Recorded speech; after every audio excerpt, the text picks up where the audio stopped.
We live in a world of connection, yet many people feel profoundly alone. A woman with no friends may think it is just her circumstances. Maybe she is too different. Maybe others don't understand her. Maybe she's simply unlucky. But what if loneliness is not a condition imposed upon her, but a reality she is unconsciously creating? Everything in life is energy. Our thoughts, our emotions, our beliefs, the relationships we attract or fail to attract are a direct reflection of the frequency we emit. If she wants to change her external world, she must first change her internal world. This is not about blaming herself for her situation. It is about reclaiming her power. The past does not have to define the future. The mind holds the key to transformation. And when she learns to break free from the patterns of the past, she will open the door to a new reality, one filled with connection, love, and belonging. She wakes up and feels the familiar weight pressing down on her chest.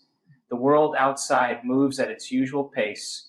Cars rush by, people laugh in coffee shops, friends send each other messages filled with warmth and belonging. But for her, there is silence. It is not just the absence of voices. It is the absence of connection, of feeling seen, of knowing that someone somewhere is thinking of her. At first, she told herself it was just a phase, that people were busy, that friendships come and go. But as time passed, the loneliness began to feel less like a temporary state and more like a defining trait. She started to believe it was something about her, that she was not interesting enough, not lovable enough, not worthy enough of the kind of friendships others seemed to have so effortlessly. She watched people around her bond, share inside jokes, celebrate each other's wins, and support one another through struggles. And she wondered, why not me? The answer, she thought, might be external.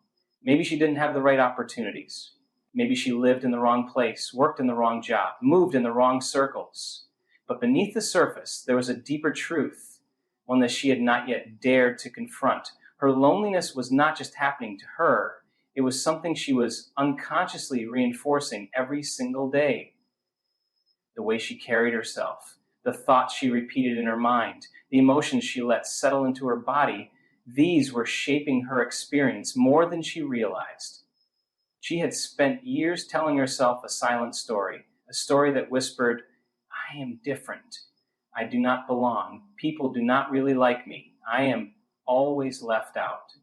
And the more she repeated these thoughts, the more they became her reality, not because they were objectively true, but because the mind is a powerful filter. It only shows us what we already believe.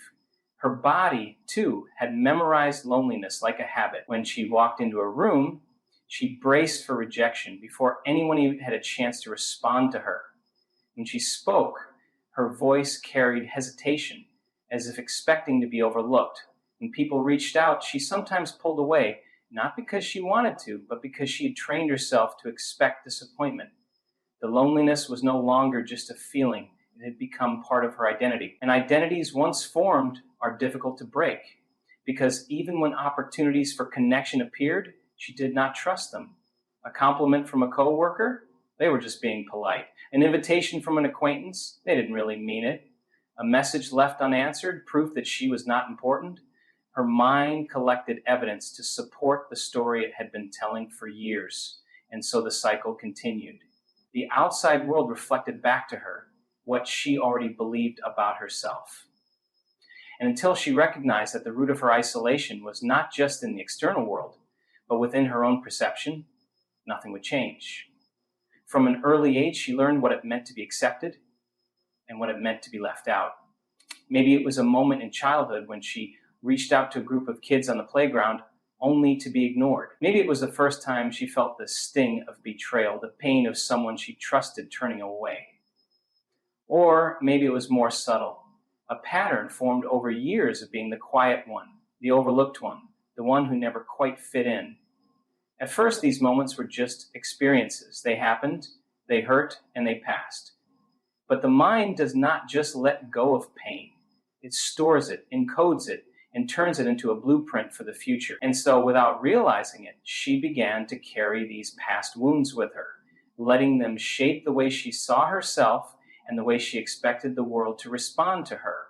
Her subconscious became wired to protect her from pain. It whispered, "Don't get too close, they will leave. Don't open up, you will get hurt. Don't expect too much, you will be disappointed." What she did not see was that these thoughts, repeated over and over, became instructions to her brain, signals to her nervous system, patterns that dictated her every interaction. When she walked into a new environment, she scanned for rejection before she even gave people a chance to accept her. When someone showed kindness, she questioned their intentions, wondering if it was genuine or just temporary. When a conversation lulled, she assumed it was because she was boring, rather than seeing it as a natural pause. And when friendships didn't last, she reinforced the belief that she was not meant for connection, rather than considering that maybe she had unconsciously been pushing people away. The brain seeks familiarity, even when familiarity is painful. If she had spent years feeling unwanted, her mind had no choice but to recreate that experience, not because she wanted to be alone, but because her subconscious believed loneliness was safer than vulnerability. And so she self-sabotaged without realizing it, avoiding social situations, hesitating to reach out, staying quiet in groups, dismissing potential friendships before they even had a chance to grow. Her past had become her present, not because it had to, but because her subconscious mind was still operating from old programming. The very defense mechanisms she developed to protect herself were now the barriers keeping her isolated. Even when she told herself she wanted friends, there was a part of her still holding on to the past, still afraid to let go of the identity she had built around being alone. Her subconscious mind did not care about what she consciously wanted. It only cared about keeping her in the emotional states it had memorized. And unless she rewrote the script running in the background of her mind, she would continue to live out the same story, believing it was reality when in truth it was just repetition. Every thought she has carries a frequency. Every emotion she feels sends out a signal. Without speaking a word, she is constantly broadcasting something to the world around her. And whether she realizes it or not, people respond to that signal before they respond to anything she says or does. She wonders why people don't approach her, why conversations feel forced, why connections seem to slip away just as they begin. She tells herself it's because she's not likable enough, not interesting enough, not the kind of person others naturally gravitate toward. But the truth is far more powerful. It's not about who she is, but about the energy she is projecting. If she has spent years feeling unwanted, if her internal dialogue is filled with thoughts of loneliness and rejection, then that is the energy she emits. It's not her fault. She's not choosing this on purpose, but the body becomes conditioned to familiar emotional states.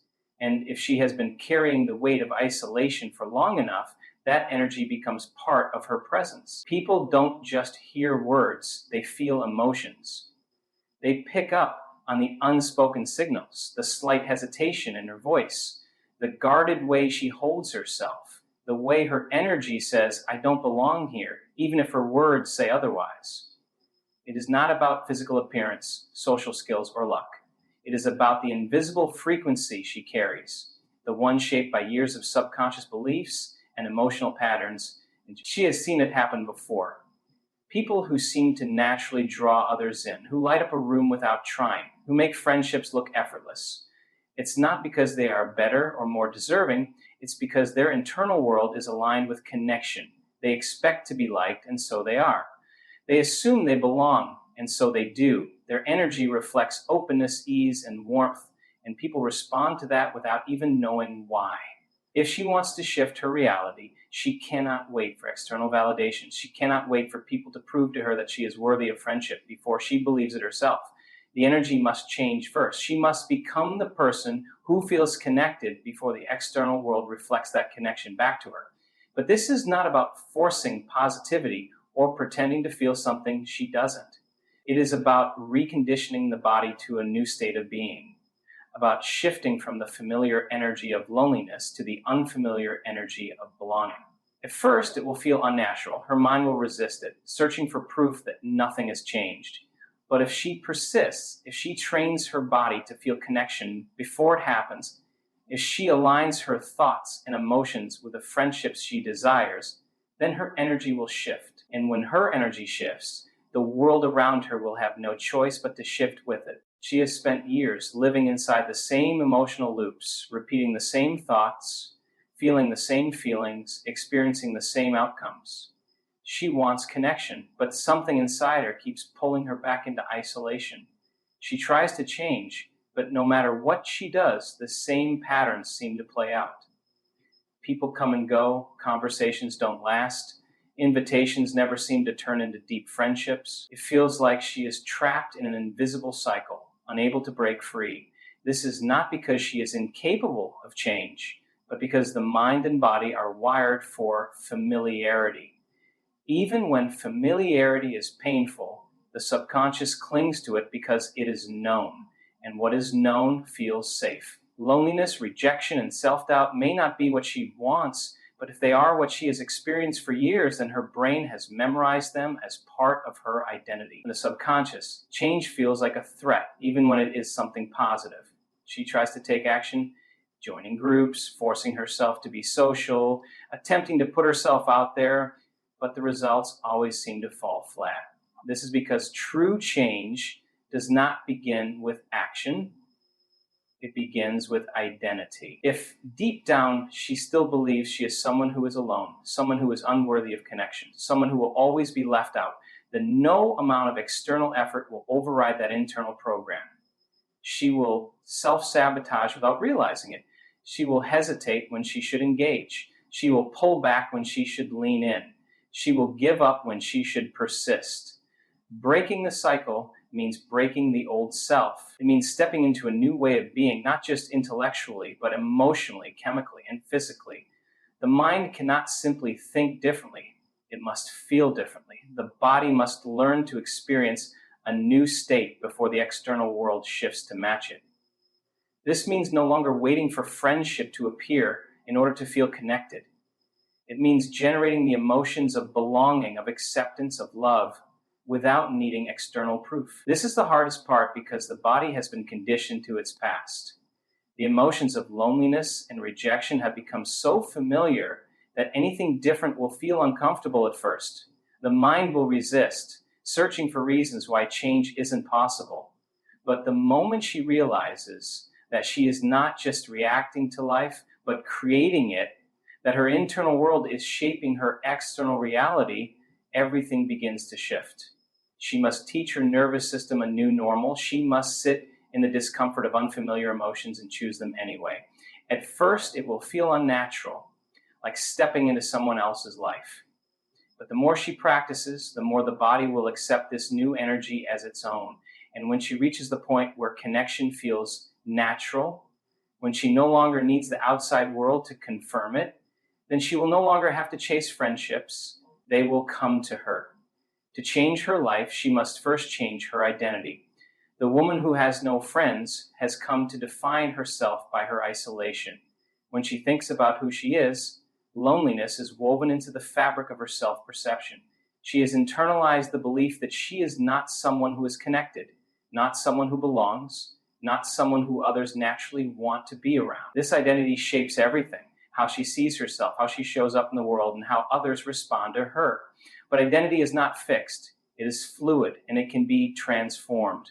To create new relationships, she must first become someone new, not by pretending or putting on a mask, but by shifting her internal state. She must redefine herself as someone who is worthy of connection, as someone who is lovable, as someone who draws people in. This shift does not come from the outside. It comes from within. The challenge is that her current identity feels so real, so ingrained. It has been validated by years of experiences that seem to prove her unworthiness of deep friendships.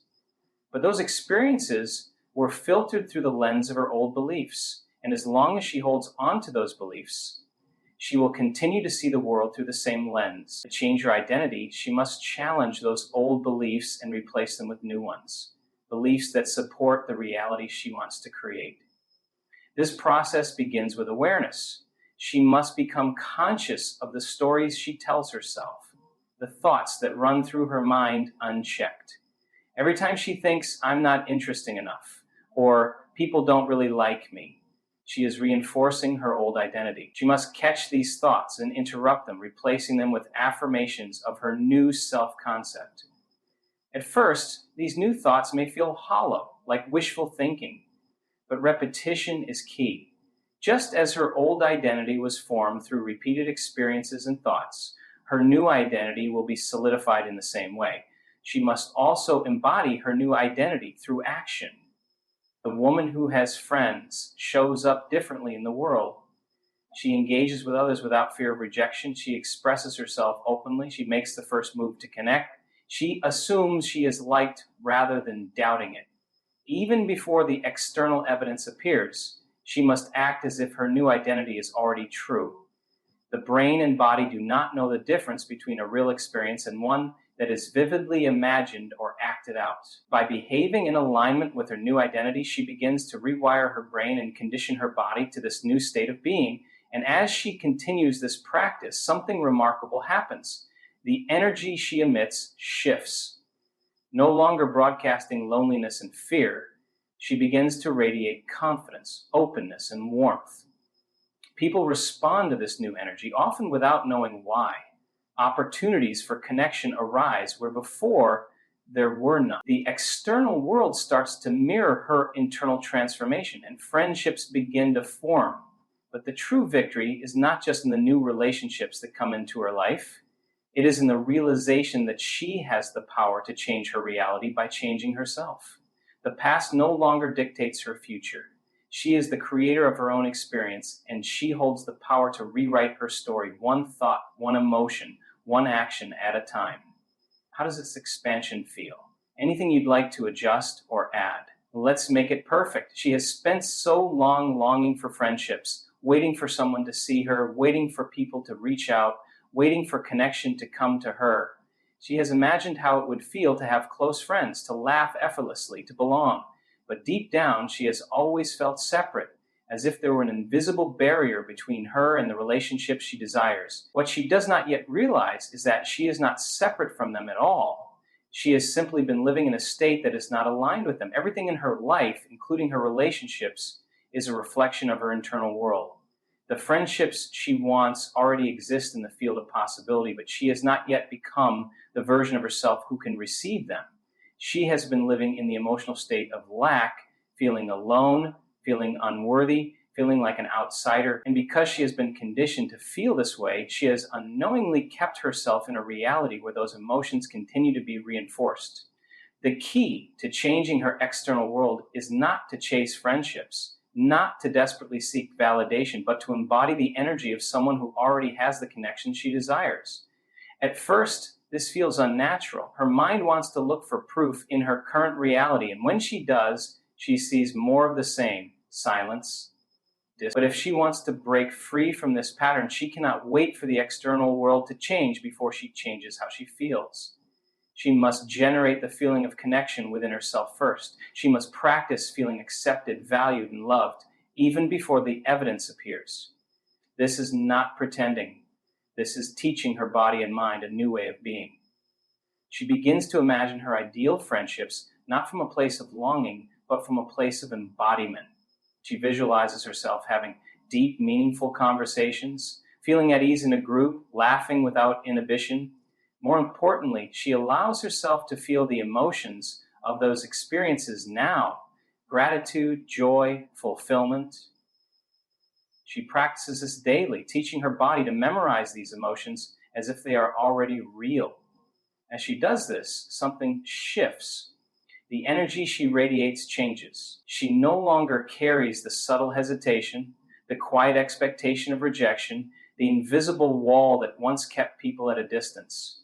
She moves differently, speaks differently, interacts differently. She no longer seeks connection from a place of emptiness. She carries the energy of someone who is already whole.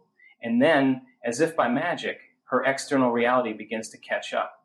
People respond to her differently. Conversations flow more naturally. Invitations appear. The friendships she once dreamed of begin to take shape. But this is not magic. It is the natural result of her internal transformation.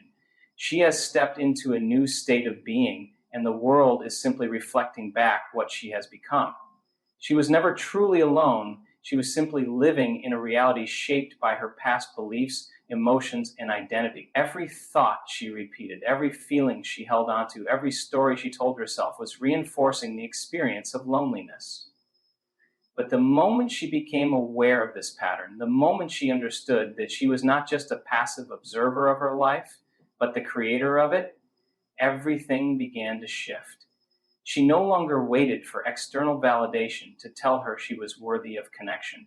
She no longer carried the energy of someone who expected rejection. Instead, she chose to rewire her mind, to retrain her body, to step into a new identity, one of belonging, of confidence, of deep and meaningful relationships. She understood that friendships were not something to chase, but something to align with. She stopped looking for proof of her loneliness and started embodying the emotions of connection before it even arrived. And as she did this, the world changed around her. Not because it was random, not because she got lucky, but because she had changed first. She had shifted her internal world, and the external world had no choice but to reflect that shift. The friendship she once longed for became a natural part of her life, drawn to her by the energy she now carried. The cycle of loneliness was broken, not by forcing relationships to happen, but by transforming into the person who effortlessly attracts them. She is no longer the woman with no friends. She is the woman who understands her power. The woman who no longer waits for life to give her what she wants, but instead becomes the version of herself who already has it. And in doing so, she has unlocked the truth that was within her all along. She was always worthy of love, always deserving of connection, and always capable of creating the life she truly desires. Thank you.